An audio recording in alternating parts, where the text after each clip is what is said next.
Hey there, here with another unboxing. This time I've gotten the opportunity to check out the new Samsung Galaxy Watch Ultra to go along with the Galaxy Z Flip 6 that I got. I got the titanium version of this, and I'm really looking forward to seeing how this works, how the Samsung ecosystem plays together.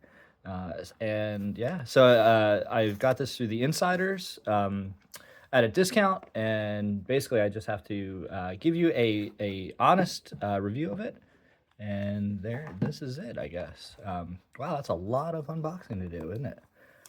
So there's those, more stickers.